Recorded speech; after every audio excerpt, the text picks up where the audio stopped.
Mga kaigsunan, mayong hapon. Mauwi ang giabangan ako din sa sanitaryo. Sama ni sa away ng Pacquiao at itong hinatan.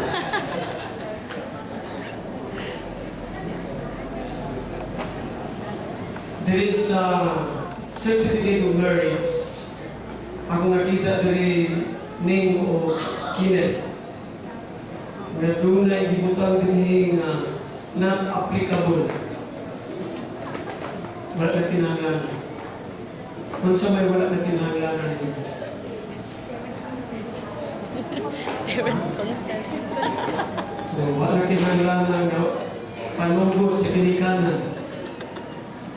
Kaya mag-edad at 18 kayo 21, kinahanglan doon na parents' consent. Kanya pag-edad o 22 kayo 25, kinahanglan ng parents' advice. Diri sa inyo, ay not applicable. Subuti pa sabot, kung sa kahoy pa mo, season mo. Dagko na kayo mong bahi. Wala na sabot. Nga, dagko na kayo mong kasinatian nga inyo naagyan. So, rin kahapon nun, gusto na akong ipasanto nga pasalamatan na ito ang Diyos.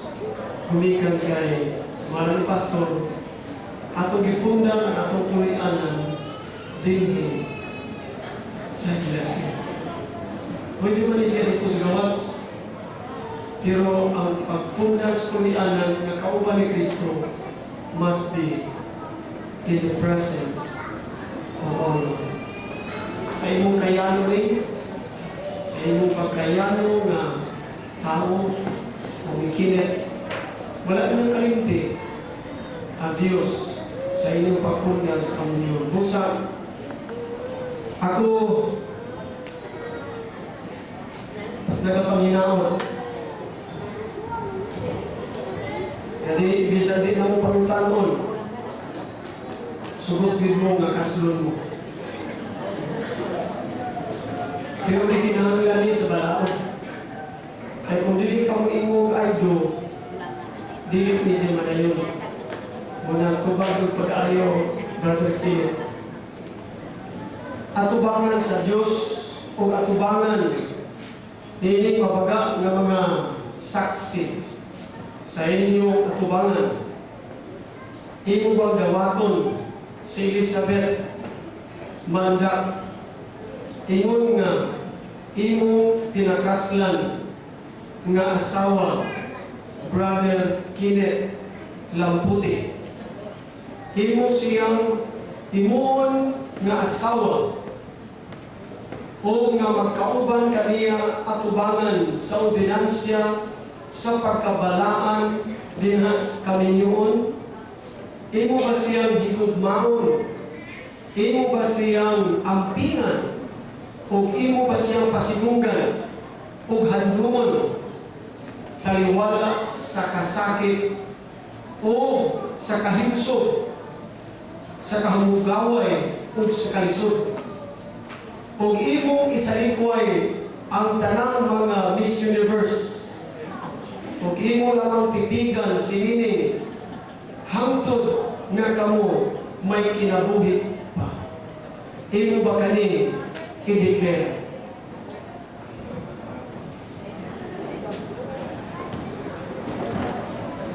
Yes, Pastor, I do.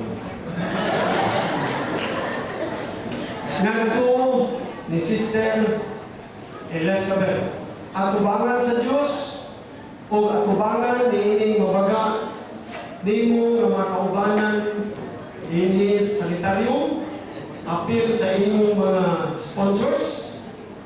Imo bang dawaton kining maong lalaki si Kenneth Lamputi nga mahimo mo pinakaslan nga bana magakauban kamo ilalom sa pagmando sa pagkabalaan dinha sa kaminyoon at tubangan sa Diyos. Imo ba siyang higugmaon? Imo ba siyang ampingan o kahunon? O handumon bisan pa sa kasakit o sa kahimsog sa kamubaway man o sa ulagon o imong isalikway ang tarang mga gwapo ng mga tao o imo lamang siyang kuptan hangtod nga kamo may kinabuhi pa. Imo ba kini i-declare? 100% yes, I do, Pastor.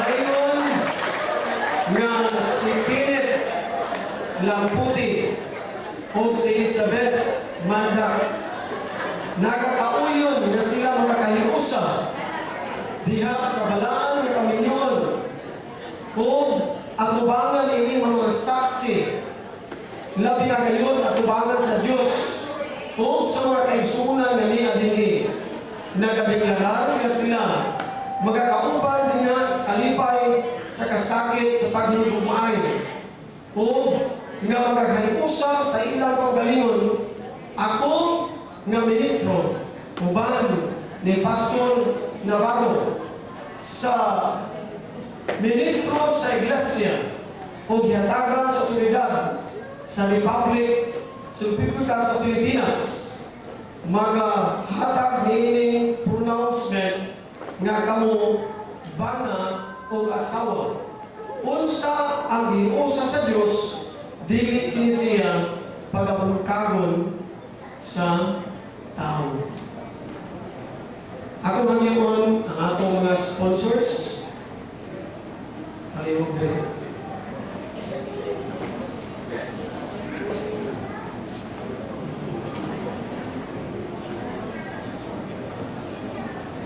Tagain ko siya kung lang. Share. Ay, so kayo po.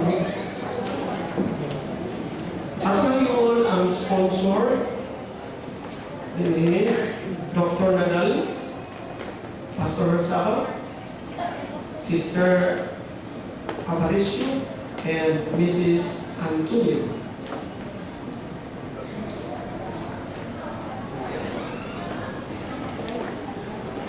Sa dili pa ta maghimo o pag-ampo para sa ila, kamiguro ni Pastor, kapapirmahan mo sa nato sila daan. Umalyan na maghimo ka sa sunod ng mga rights. Kaya ito sila papirmahan mo.